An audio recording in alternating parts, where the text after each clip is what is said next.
Lecture du livre de Ruth, chapitre 1, des versets 1 à 3 jusqu'au chapitre 6, des versets 14b à 16, puis 22. À l'époque où gouvernaient les juges, il y eut une famine dans le pays. Un homme de Bethléem de Juda émigra avec sa femme et ses 2 fils pour s'établir dans la région appelée Champ de Moab. Elimelech, le mari de Noémie, mourut, et Noémie resta seule avec ses 2 fils. Ceux-ci épousèrent 2 Moabites. L'une s'appelait Orpa, c'est-à-dire volte-face, et l'autre Ruth, c'est-à-dire compagne. Mahlon et Kilion moururent à leur tour, et Noémie resta privée de ses 2 fils et de son mari. Alors, avec ses belles-filles, elle se prépara à quitter les champs de Moab et à retourner chez elle, car elle avait appris que le Seigneur avait visité son peuple et lui avait donné du pain. En cours de route, Orpa embrassa sa belle-mère et la quitta, mais Ruth restait attachée à ses pas.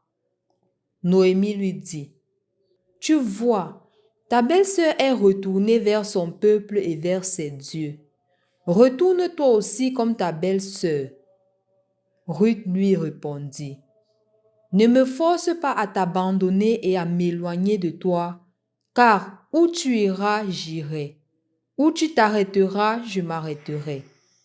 Ton peuple sera mon peuple et ton Dieu sera mon Dieu. » Noémie revint donc des champs de Moab avec sa belle-fille, Ruth la Moabite.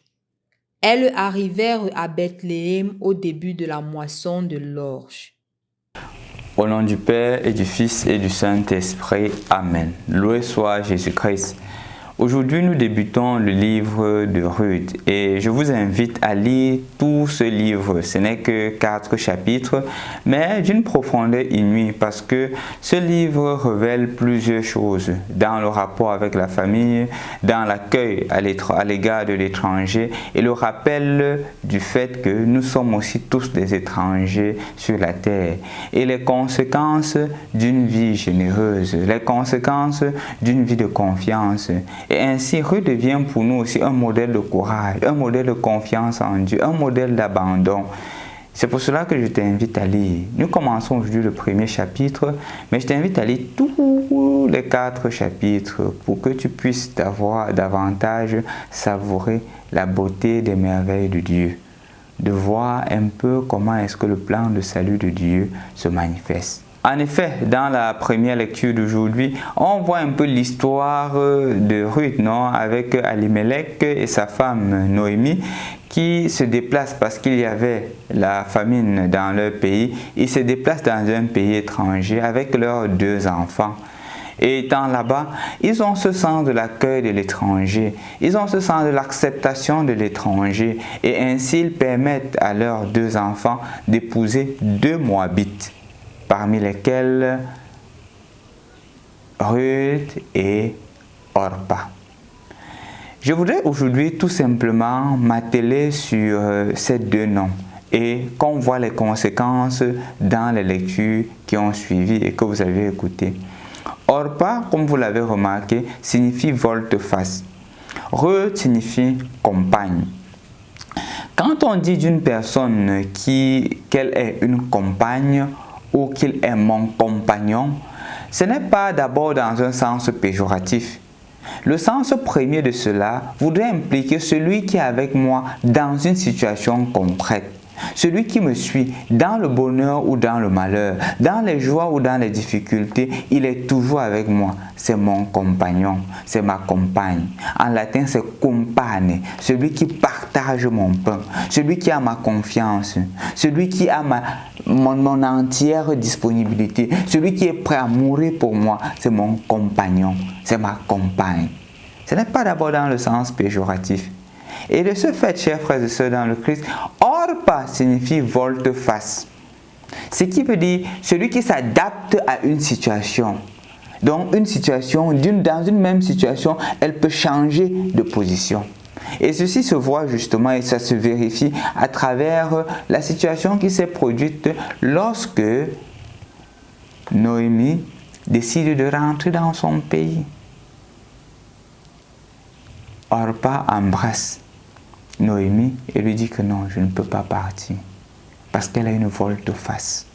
Elle s'adapte à la situation. Celle qui accompagne Ruth dit « Je vais avec toi ». Et c'est ainsi qu'on a ce fameux chant non, que nous écoutons pendant la célébration du mariage. Ton Dieu sera mon Dieu, ta vie sera ma vie, partout où tu iras, j'irai avec toi. Ce n'est pas d'abord une chanson qui a été faite pour le mariage, mais ces paroles-là expriment justement l'amour du conjoint pour sa conjointe, l'amour de l'un à l'égard de l'autre. Et c'est ce que Ruth dit à l'égard de Noémie.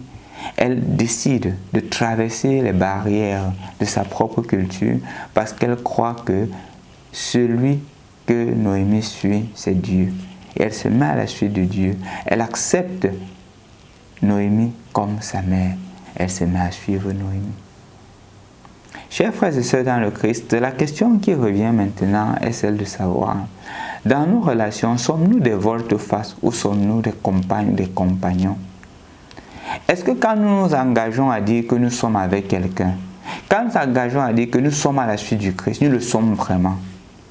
Ou parfois, quand il y a une situation, lorsque ça tourne à mon avantage, je suis là. Lorsque les choses ne tournent pas à mon avantage, je change, je deviens volte-face, je deviens Orpa. Suis-je Orpa ou suis-je Ruth? On le voit d'ailleurs dans nos politiques et surtout parmi nos politiciens au Cameroun particulièrement. Un se dit dans l'opposition, lorsque les choses ne tournent pas à son avantage, il change. Une personne se dit en faveur du gouvernement, lorsque le gouvernement change, il change de parti politique. Ce sont des volte-face. Ça veut dire que ce ne sont pas des personnes en qui on peut avoir confiance. Ce sont des personnes qu'il faudrait se méfier. Il faudrait même à la limite avoir peur d'eux. Parce qu'ils peuvent te lâcher d'un bout à l'autre. Quand la situation est à leur avantage. À la limite, les volte-face sont de purs égoïstes. Ils sont seulement avec toi quand tout va bien. C'est ce qui s'est passé avec Orpa. Elle était avec le fils de Noémie aussi longtemps qu'il était là, aussi longtemps que les choses allaient bien. Maintenant, la maman est seule. Viens me suivre. Elle n'accepte pas.